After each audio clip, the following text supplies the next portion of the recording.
There are moments in life so unexpected, they leave a lasting impression. Moments that shake the routine and linger in your mind. That's exactly how it felt the day Logan walked into my bedroom and announced. It had started like any other afternoon. Martin, my husband, was at the office as usual, and Logan, his son from a previous marriage, had recently moved back in after a messy breakup.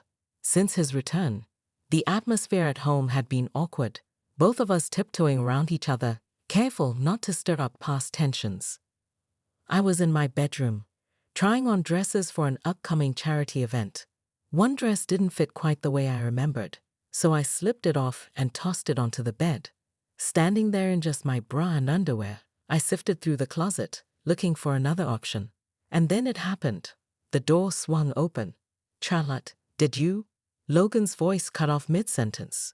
I froze, gripping a hanger in one hand, my heart leaping into my throat. Logan stopped dead in the doorway, his eyes wide as they darted between me and the floor. His face turned bright red, and he stumbled over his words. "Oh, I'm sorry," he stammered, spinning around so quickly he almost knocked over a lamp.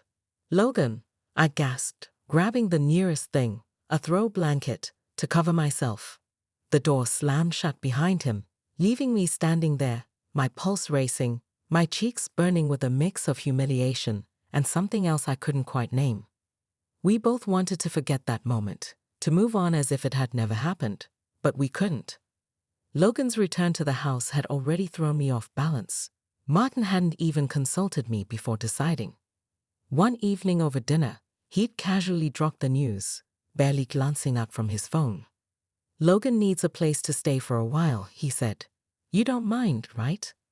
What could I say? Of course, I said I didn't mind, but deep down, I knew it would change the dynamics of our home. Logan had always been polite, even kind, but there was a distance between us, a formality that never quite faded. His presence, though courteous, was a constant reminder of Martin's life before me. And now, under the same roof, that subtle tension grew thicker with each passing day. At 25, Logan was strikingly handsome. He had Martin's dark hair and strong jawline, but his eyes, those were different, softer, more thoughtful. He carried himself with a quiet confidence that made his recent heartbreak all the more surprising. One night, while Martin was working late, Logan and I found ourselves having dinner alone. "He cheated on me," Logan said suddenly, breaking the silence. I blinked, caught off guard. "Oh, Logan, I'm so sorry," I murmured, genuinely shocked. "Don't be," he replied with a shrug, his voice calm and steady. "It happens." I couldn't help but admire how composed he seemed, even as he spoke about something so painful. But that composure was nowhere to be found on that Wednesday afternoon. Logan was supposed to be out running errands, and Martin was at work as usual. I was back in my room, tossing aside dresses that didn't fit, standing in my underwear as I rummaged through the closet. Then the door opened. "Charlotte, did you?" Logan started to say, but his words trailed off the moment he saw me. I froze, gripping the hanger tightly, my eyes locking onto his. His gaze darted to the floor as his face turned crimson. "I'm sorry," he blurted, stumbling backward. He turned so quickly that he nearly knocked over the lamp by the door. "Logan," I gasped, grabbing a robe and fumbling to cover myself. The door slammed shut, and I stood there, heart pounding, cheeks burning, and mind spinning. For the rest of the day, I couldn't shake the moment. I replayed it over and over, analyzing every detail, wondering why it stuck with me so intensely. After that day, I avoided Logan entirely. I stayed in my room, pretending to be busy, though my mind refused to settle on anything. His startled expression replayed in my head like a loop, and every time it surfaced, a wave of humiliation crawled up my neck. At dinner that night, the air between us was heavy with unspoken tension. "Did you get those errands done today?" I asked, forcing my voice to sound casual. "Yeah," Logan replied, not looking up from his plate. Martin, oblivious to the awkwardness, glanced between us before speaking. "I told Logan he should take some time to figure out his next steps," he said with his usual confidence, as if he was solving everyone's problems. That's a great idea. I chimed in, but my voice was unnaturally loud, making me wince. Logan finally glanced up, his expression unreadable. I appreciate the hospitality, he said evenly, but I won't stay longer than necessary. Don't be ridiculous, Martin replied, waving a hand dismissively. Your family. The following days were tense, to say the least. Every conversation with Logan felt like walking a tightrope, as if we were both tiptoeing around an invisible line we couldn't cross. He avoided being alone with me, which I told myself was a good thing. But despite my best efforts, I couldn't stop thinking about that moment. It slipped into my mind more often than I cared to admit. One evening, I caught him looking at me from across the living room. His gaze lingered just long enough to send a ripple of unease, or something else, through me. I quickly looked away, pretending not to notice, but the moment stayed with me, stubborn and persistent. It wasn't long before I started noticing subtle changes in his behavior. Logan began coming home earlier than usual and spending more time in the shared spaces of the house. It was small, almost imperceptible at first, but I couldn't help but feel his presence more acutely. One night, I found him in the kitchen, leaning against the counter with a glass of water in his hand. "Can't sleep?" I asked, keeping my tone light. He shrugged, something like that. For a moment, we stood in silence, the quiet hum of the refrigerator filling the space between us. Then, unexpectedly, he broke the silence. "About the other day," he started, his voice low. "I'm sorry." "You don't need to apologize," I said quickly, my words rushing out before I could think them through. "I shouldn't have walked in like that," he said, his gaze fixed on the floor. "It was an accident," I replied softly. "Let's just forget about it." But then he looked up, his eyes locking onto mine with an intensity that made my chest tighten. "Is this what you want?" he asked, his voice steady but quiet. The question hit me like a wave, and for a moment, I couldn't find the words to respond. "It's for the best," I finally said, though my voice lacked conviction. Logan nodded, but the look in his eyes told me he didn't believe it. The pivotal moment came one evening when Martin called to let me know he'd be working late, again. I was sitting in the living room, absent-mindedly flipping through a magazine when Logan appeared at the doorway. He hesitated, as if deciding whether to stay or retreat. "Want to watch something?" he finally asked, nodding toward the TV. "Sure," I replied, tossing the magazine aside. He sat down next to me, the cushions shifting under his weight. We watched in silence, but the air between us was thick with tension, unspoken but undeniable. Then, as we both reached for the remote, our hands brushed. It was such a small thing, but the spark that passed between us was impossible to ignore. He pulled his hand back quickly, his cheeks tinged with red. "Sorry," he mumbled, avoiding my gaze. "It's okay," I said, my voice trembling slightly. The moment passed, but it left behind something unspoken, a flicker of possibility we both chose not to acknowledge. A few nights later, I found myself wide awake long after midnight. The house was still, the soft ticking of the grandfather clock in the hallway the only sound. I got up, hoping a cup of tea might help me settle down.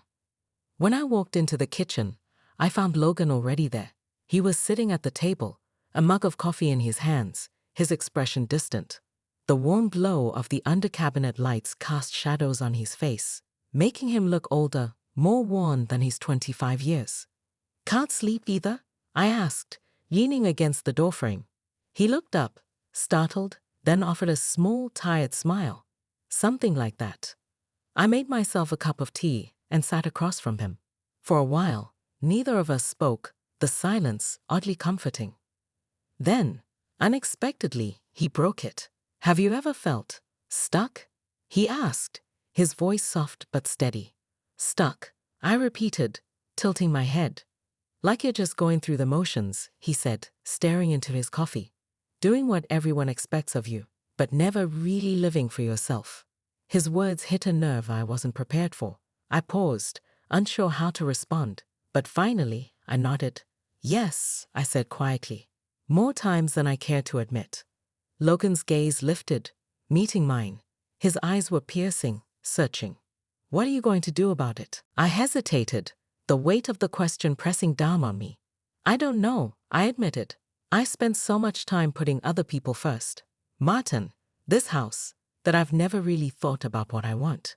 Maybe it's time you did, he said, his voice calm but insistent. His words lingered in the air, a challenge I wasn't sure I was ready to accept. After that night, things shifted between us.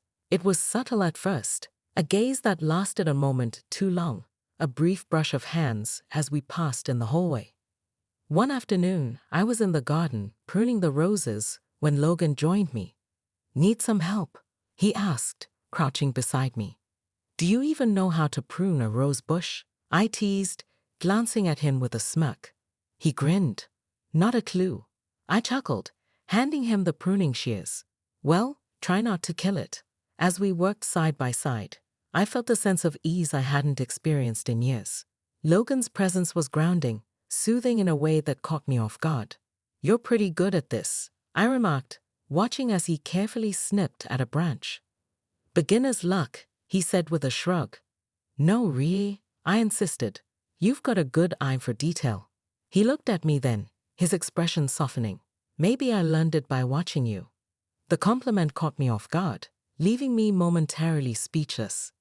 Later that evening, as we cleaned up after dinner, our hands brushed while reaching for the same dish. The contact was brief, but it sent an electric jolt through me that I couldn't ignore. "Sorry," Logan mumbled, pulling his hand back quickly. "It's okay," I replied, though my voice trembled, betraying the calm I was trying to project. He paused, hesitating as if he had something more to say. "Charlotte?" I looked up, my heart pounding. "Yes." But instead of finishing his thought, he shook his head. "Never mind," he said softly, though the tension in his voice spoke volumes. Emily, my best friend, was the first to notice something had changed. She came over for coffee one afternoon, her sharp eyes taking in every detail as we chatted in the living room. "You seemed distracted lately," she said, her tone light but probing. "Do I?" I asked, feigning innocence. "Yes," she replied, leaning forward slightly. "And Logan's been around more than usual. Is everything okay?" "Of course," I said quickly, maybe a little asterisk too asterisk quickly. My voice sounded too bright, too forced. Emily raised an eyebrow, giving me a knowing look. "Charlotte, I've known you for years. I can tell when something's on your mind." That night, after Martin retreated to his study, I found Logan in the living room, flipping through channels on the TV. "Mind if I join you?" I asked, sitting down on the couch. "Not at all," he said with an easy smile. We sat there in companionable silence, the space between us feeling simultaneously too close and not close enough. Eventually, Logan set the remote down and turned to face me, his expression serious. "Can I ask you something?"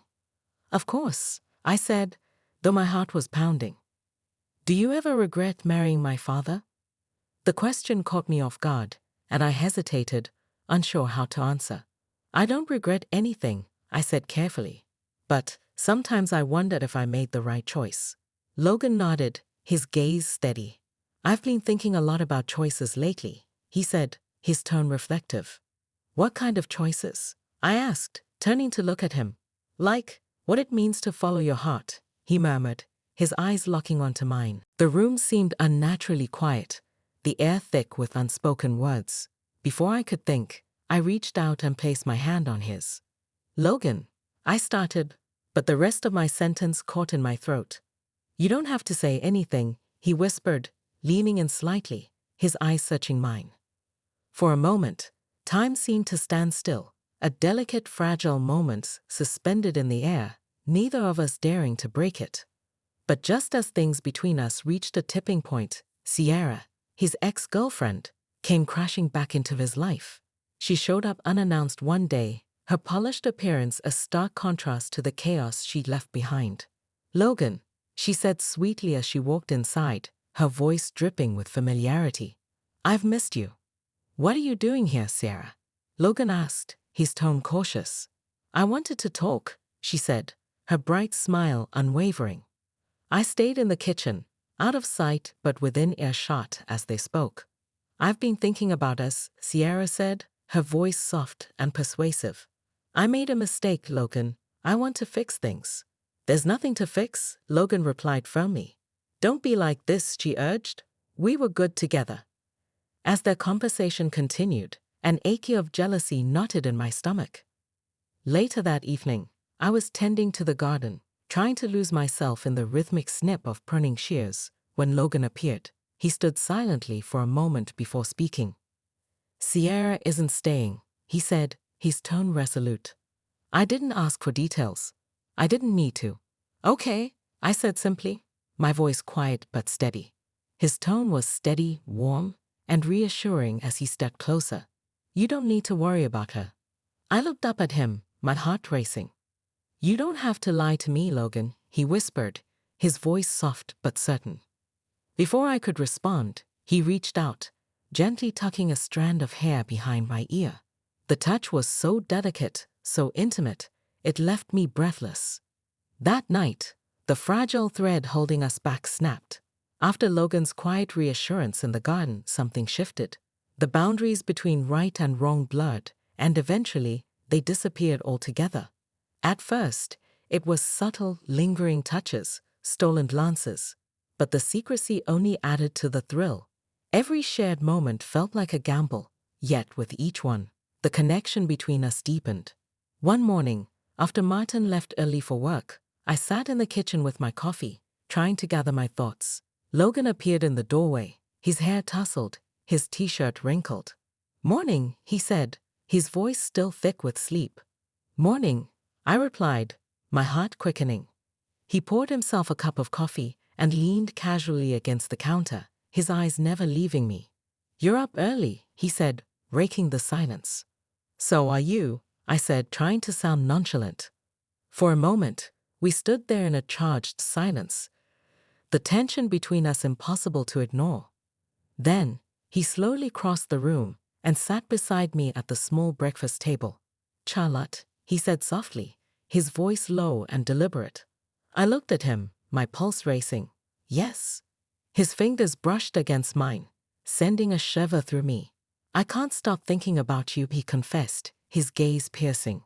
Logan, I started, searching for the right words. But he shook his head. Don't tell me it's wrong, he said quietly. We both know it doesn't feel that way. I wanted to argue, to pull us out of the spiral we'd fallen into, but I couldn't.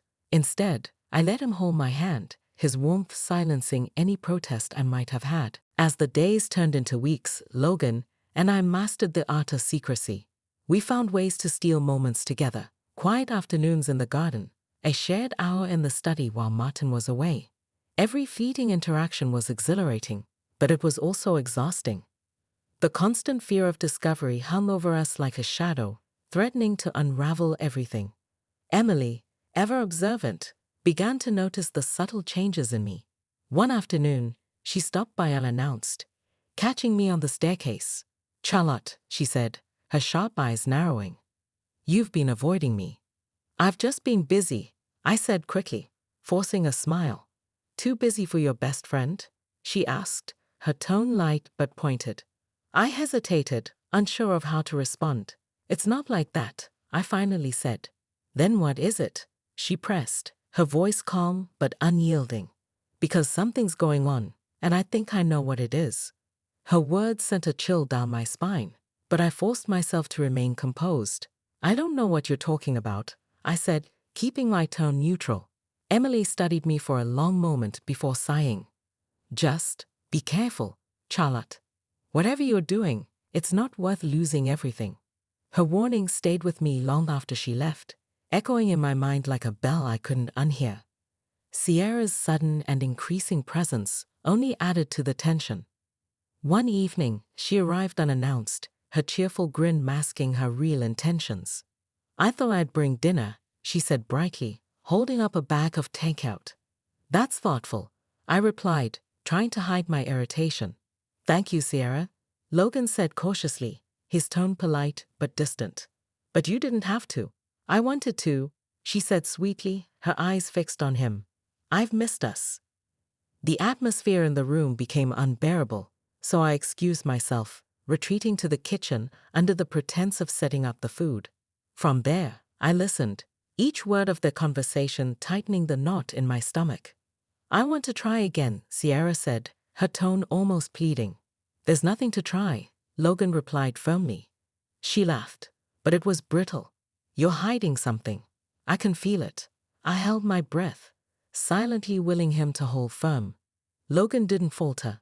"What I do isn't your concern," he said, his tone icy and controlled. Sierra eventually left, but the relief was fleeting. Every encounter, every near miss, only added to the growing tension.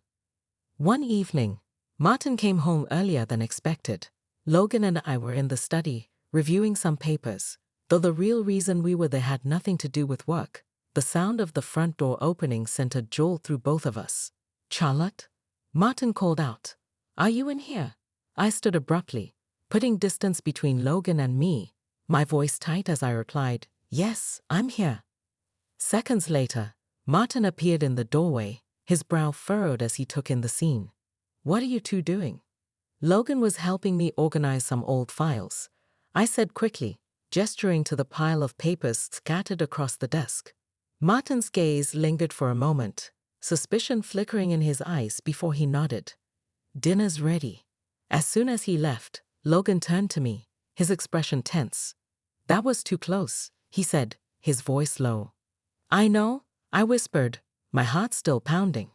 The constant secrecy began to take its toll. One night, during one of our late-night talks, Logan's frustration finally boiled over. "I can't keep doing this," he said, pacing the living room. "Logan, please," I said, trying to calm him down. "I'm sick of pretending," he snapped, his voice rising. "Sick of sneaking around and acting like nothing is happening when everything is." I stood, placing a hand on his arm. "We don't have a choice," I said softly. "There's always a choice," he shot back, his eyes locking onto mine. "You just have to decide if I'm worth it." His words left me breathless, but I couldn't give him the answer he wanted. Not yet. Emily's suspicions reached a breaking point during one of our coffee meetups. She set her cup down with a loud clatter, her expression stern. "Charlotte," she said, leaning forward, "are you having an affair?" Her bluntness stunned me into silence. "You don't have to lie," she continued. "I've seen the way you look at him." I swallowed hard, my throat dry as I tried to find the right words. "Emily, She held up a hand, cutting me off.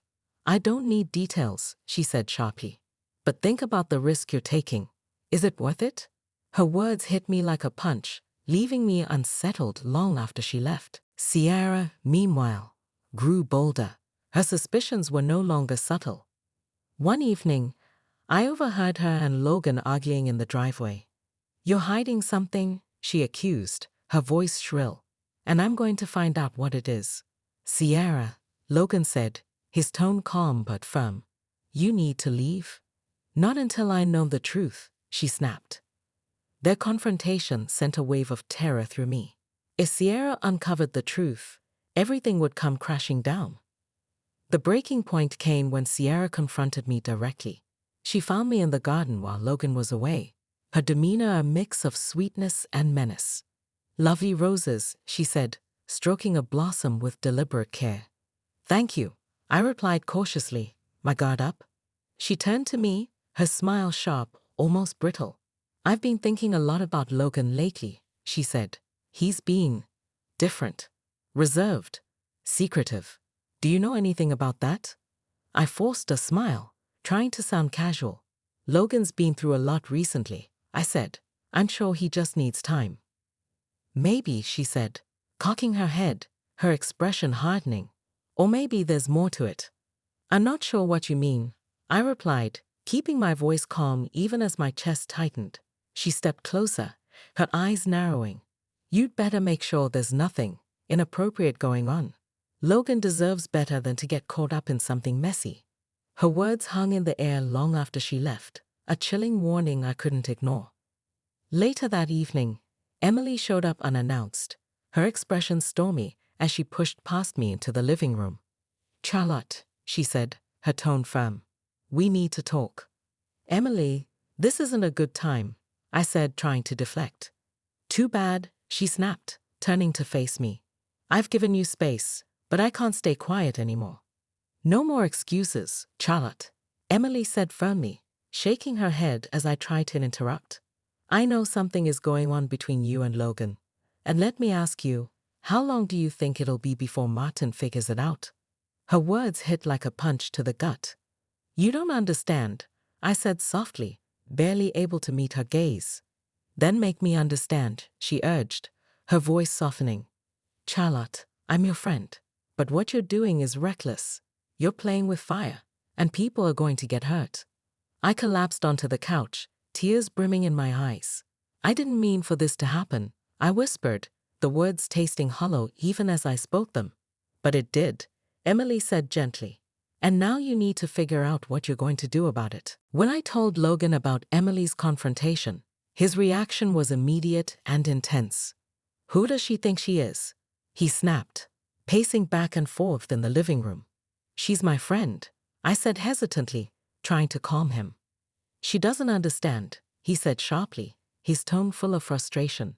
Nobody does. Logan, please, I pleaded, stepping toward him. She's right. This can't go on forever. His shoulders relaxed slightly, but the tension in his eyes lingered. Do you regret it? He asked, his voice low. The question caught me off guard. No, I admitted truthfully. But that doesn't make this any easier.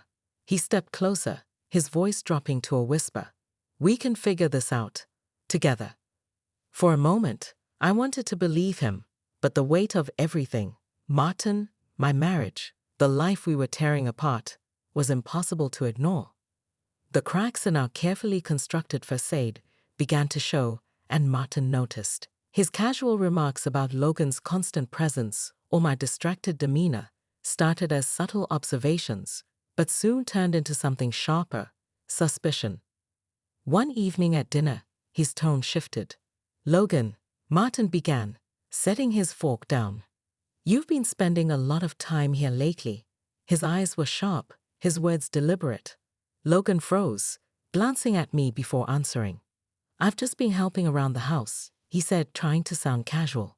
Helping, Martin repeated, his tone dripping with sarcasm. Interesting.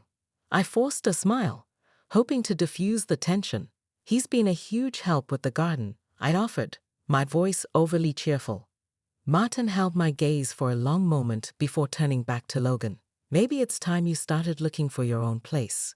Logan's jaw tightened, but his voice remained calm. Perhaps, he said quietly. After dinner, Logan found me in the study. His frustration was palpable.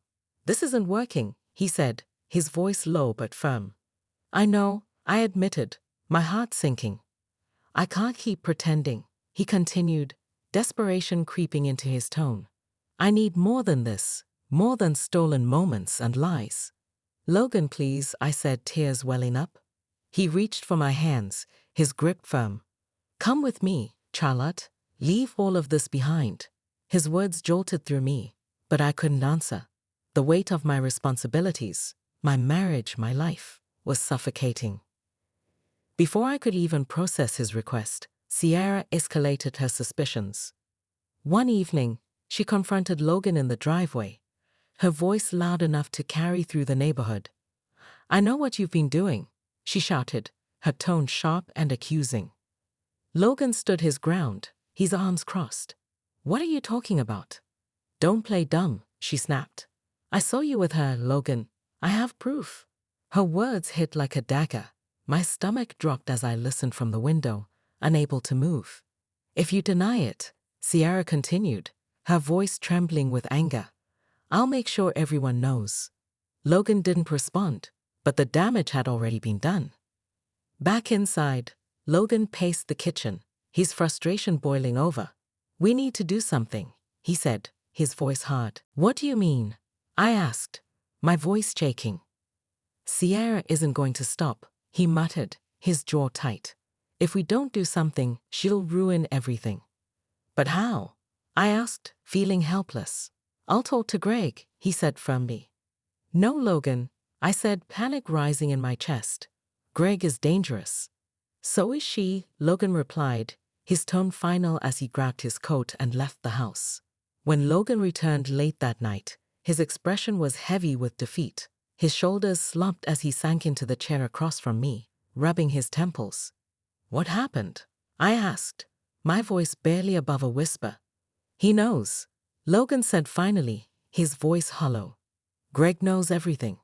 The weight of his words pressed down on me, suffocating. The delicate thread holding our secret had unraveled, and everything we'd built was on the brink of collapse.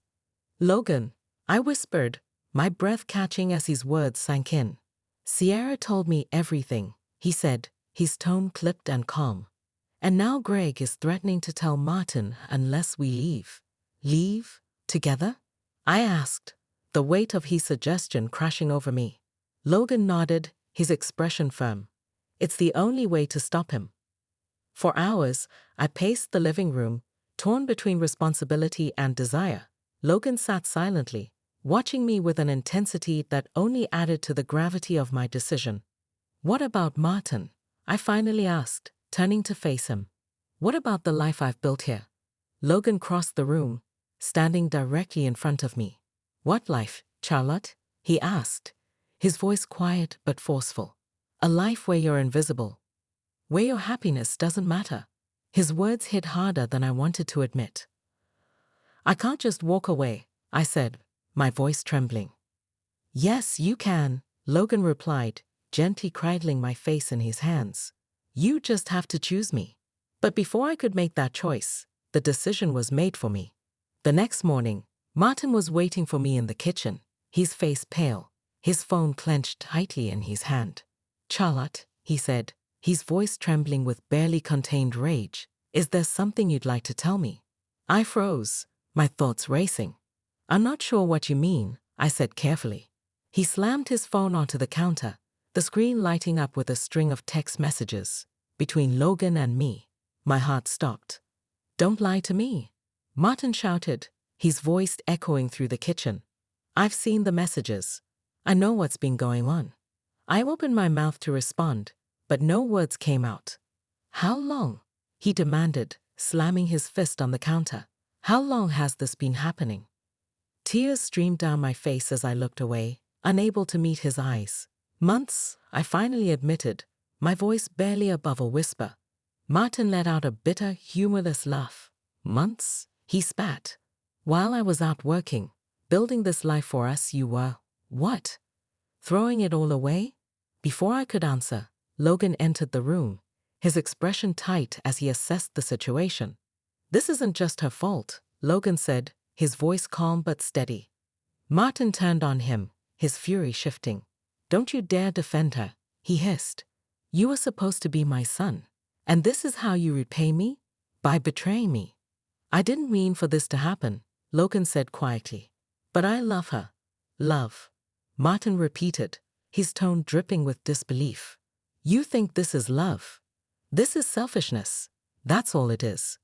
The argument spiraled, accusations flying between them like daggers. I tried to intervene, but my words were drowned out by their shouting.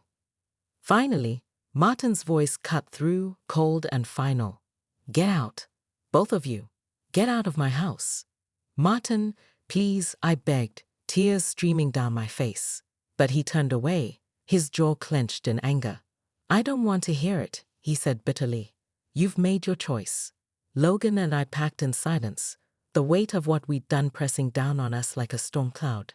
As I carried my bag to the car, I looked back at the house I'd built with Martin.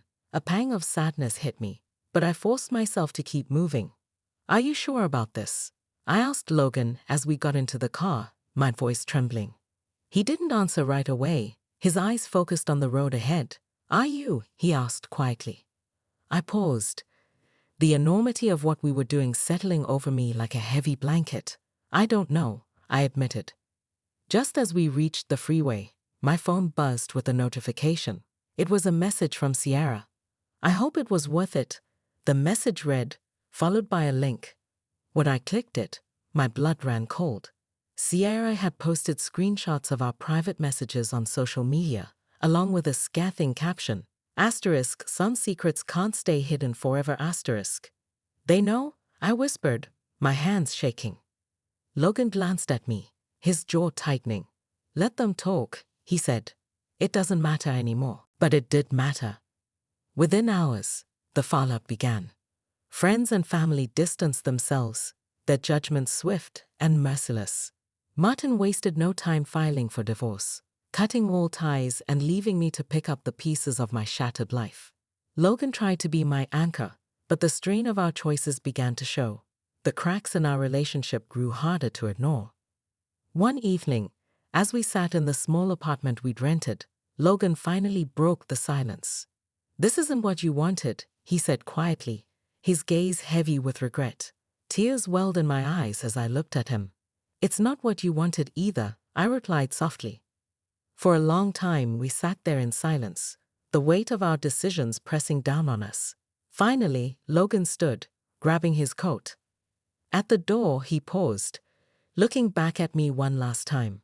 "I'll always care about you," he said, "but we can't keep doing this." And just like that, he was gone. In the months that followed, I worked to rebuild my life. It wasn't easy. The criticism, the judgment, they were constant reminders of my mistakes. But in the quiet moments, I found something I hadn't felt in years: clarity. For the first time, I started thinking about what I wanted, not for Martin, not for Logan, but for myself. Looking back, I realized I couldn't undo the past, but I could begin again. The weeks after Logan left were some of the hardest of my life. The silence in my apartment felt unbearable, a constant reminder of all I had lost. Martin's absence, though expected, left a hollow ache, and the friends I once thought I could lean on, they disappeared too, their judgment thinly veiled beneath polite smiles and avoidance. But I couldn't let myself fall apart. Rebuilding wasn't easy, but it was necessary. I found a job at a local art supply store, spending my days surrounded by vibrant paints and blank canvases, symbols of potential that I didn't yet have the courage to explore. The first person to reach out was Emily. One morning over coffee, she broke the silence we had both let linger for too long.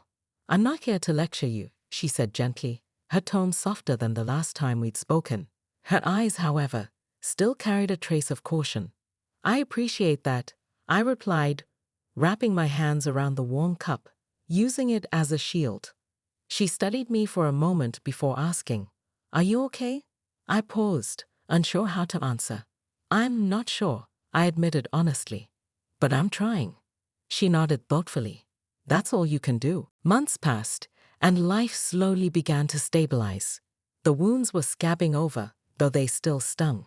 Then, one evening, a knock at the door shattered the fragile calm. When I opened it, there stood Martin. He looked older than I remembered, his face lined with exhaustion, yet his presence still carried the weight of all the things left unsaid. "Can we talk?" he asked, his voice unexpectedly calm. I stepped aside, letting him in.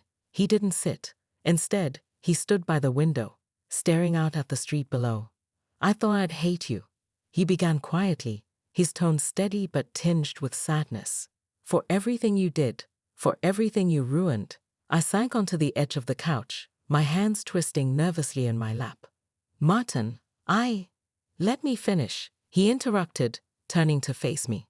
"I thought I'd despise you, but now, all I feel is grief. Grief for us, for what we could have been." His words struck harder than any accusation could. "I didn't mean to hurt you," I said, my voice wavering. "I know," he replied, "but that doesn't make it any easier." We talked for hours, revisiting moments from our marriage, small, seemingly insignificant memories that now felt monumental. By the time he left, the anger between us had faded, replaced by a quiet understanding. Logan's departure left its own void, one filled with questions I couldn't answer. Where had he gone? Did he regret what we had done? Did he think of me the way I thought of him? One evening, as I closed up the art store, I found a note tucked under my windshield wiper. My heart leaped as I recognized the handwriting. Asterisk Charlotte, asterisk it read. Asterisk thought leaving would make things easier, but it hasn't. I still think about you, about us. I wonder if you've moved on, if you found the happiness I couldn't give you. I hope you have. Take care of yourself, asterisk. It wasn't signed. It didn't need to be. I read the note over and over, each word stirring a mix of relief, sadness, and the selfish hope that I hadn't been forgotten. That letter became the push I needed. Inspired, I began painting again, not for anyone else, but for myself. At first, it was a distraction, a way to fill the solitude.